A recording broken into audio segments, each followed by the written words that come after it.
جی, السلام علیکم.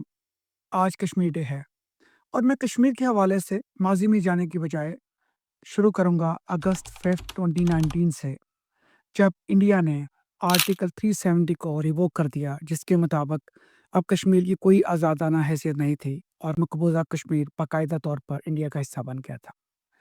تو ہم نے پاک پیک نے اس وقت ڈے آن دا ہل کیا اور آپ اس کی جھلکیاں دیکھ رہے ہیں.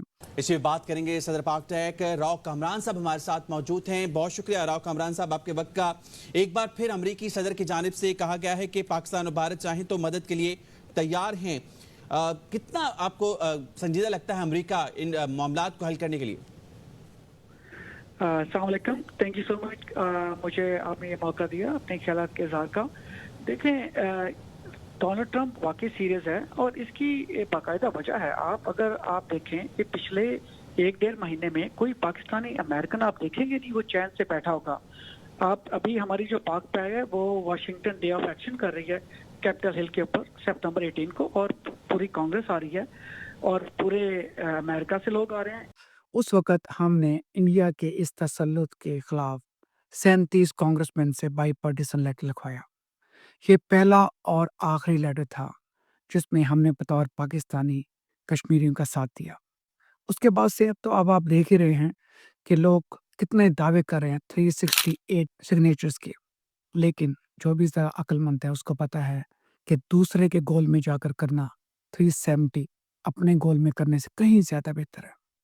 تو آپ یہ دیکھیں گے اسی طرح قومیں بنتی ہیں جب قومیں اکٹھے ہوتی ہیں اور وہ اپنے ملک کے لیے کام کرتی ہیں. تو اس کے ساتھ ساتھ میں ایک انتہائی متنازع کردار جنرل باجوہ کا ذکر کرنا چاہوں گا. جنرل باجوہ میرے نزدیک کوئی قابل عزت شخص نہیں ہے, کیونکہ اس نے 2 جمہوری طاقتوں کو رخصت کیا. میرے نزدیک اس نے جو نواز شریف کے ساتھ کیا وہ بھی غلط تھا, اس کے بعد جو عمران خان کے ساتھ کیا وہ بھی غلط تھا. لیکن میں آپ کو کچھ حوالے دینا چاہوں گا. یہ آپ حامد میر کے اور چند دیگر لوگوں کے بیانات دیکھیں گے, جس کے مطابق جنرل باجوہ نے ان سب صاحبوں کو اکٹھا کر کے خود کہا کہ دیکھو, پاکستانی فوج کے پاس وہ ریسورسز نہیں ہیں جو انڈیا کی فوج کے پاس ہیں. تو اگر ہمیں ترقی کرنا ہے تو ایسا کرتے ہیں کہ 10 سال کے لیے جو مقبوضہ کشمیر کے مسئلے کو کسی فریج میں یا ہمارے یہاں کہتے ہیں بیک برنر پر رکھ دیتے ہیں, تاکہ اس کو بعد میں دیکھا جائے اور اپنے ملک کی ترقی کے لیے کام کیا جائے. دعا کر سکتا ہوں اس لیے کہ جنرل قمر جاوید باجوہ جو ہے اس نے کشمیر پہ جو سودا کیا اس کی ابھی تک ڈیٹیل جو ہے وہ قوم کے سامنے نہیں آئی. میں نے کیا لفظ استعمال کیا؟ سودا. یاد ہے نا کیا لیکچر تھا؟ ٹینک چلنے کے قابل نہیں ہے, تو آپ اس کی موومنٹ کے لیے میرے پاس ڈیزل نہیں ہے. ٹھیک ہے جی, اس طرح کی باتیں کی تھی. اگر آپ کو یاد ہو تو جب 1996 میں جو چین کے صدر جب پاکستان آئے تھے تو انہوں نے بھی یہی کہا تھا کہ اگر کوئی مسئلہ دیر تک حل نہ ہو تو اس کو ذرا سائڈ پر کر کے ترقی کی طرف توجہ دیتے ہیں. لیکن ہم نے سوچا کہ ایسا نہیں ہوا, کیونکہ فوج چاہتی ہے کہ کشمیر کا مسئلہ رہے. ہم بچپن سے یہ سنتے آ رہے تھے کہ فوج چاہتی ہے انڈیا کی بھی پاکستان کی کہ کشمیر کا مسئلہ قائم دائم رہے اور اس طرح ان کی روزی روٹی چلتی رہے. لیکن جنرل باجوہ نے تو کم از کم میرا تو کنسیپٹ کلیئر کر دیا کہ اس نے خود کہا کہ ایسا کرتے ہیں کہ کشمیر کو 10 سال کے لیے بیک برنر پر رکھ دیتے ہیں. اور آپ ذرا دیکھیں کہ حامد میر جیسا بندہ کیسا اس کا مذاق اڑا رہا ہے. مجھے تو اس سے وہ ٹرائے کی مووی یاد آ گئی جس میں ہیکٹر نے کہا تھا کہ ہم جیتیں گے نہیں تو ہم مسئلے کو عقل سے سالو کرتے ہیں, اور سب درباریوں نے اس کا ایسے ہی مذاق اڑایا تھا. تو حامد میر جیسے سمجھدار صحافی سے یہ امید نہیں تھی. ایک تو اس نے آف دا ریکارڈ بات کی, پھر اس نے جنرل باجوہ کا ٹھٹا کیا. میرا خیال ہے کہ ایک واحد فوجی جرنیل تھا جس نے اتنی ہمت کی بات کی کہ ہم لڑ نہیں سکتے, کیونکہ جرنیل اگر لڑ نہ بھی سکتے ہیں تو بڑھ کے ضرور مارتے ہیں, یہ پوری دنیا میں ہوتا ہے. لیکن ہم نے دیکھا کہ پھر سیاستدانوں نے, عمران خان نے اس مسئلے کو بائی نہیں کیا. اس نے جو مذاکرات انڈیا کے ساتھ کرنے تھے ان کو کینسل کیا. شاہ محمود قریشی نے کیا, اور میں یہ نہیں سمجھتا ہوں کہ نواز شریف ہوتا ہے اس کی جگہ وہ بھی یہی کرتا, زرداری بھی یہی کرتا ہے, کیونکہ اس سے ثابت ہوتا ہے کہ جو بھی ہے فوجی ملک کا زیادہ وفادار ہوتا ہے, اور سیاستدان کو صرف یہ ہوتا ہے کہ جی ہسٹری میں آئے گا کہ میرے دور میں ہم نے کشمیر پہ سودا کر لیا وغیرہ وغیرہ.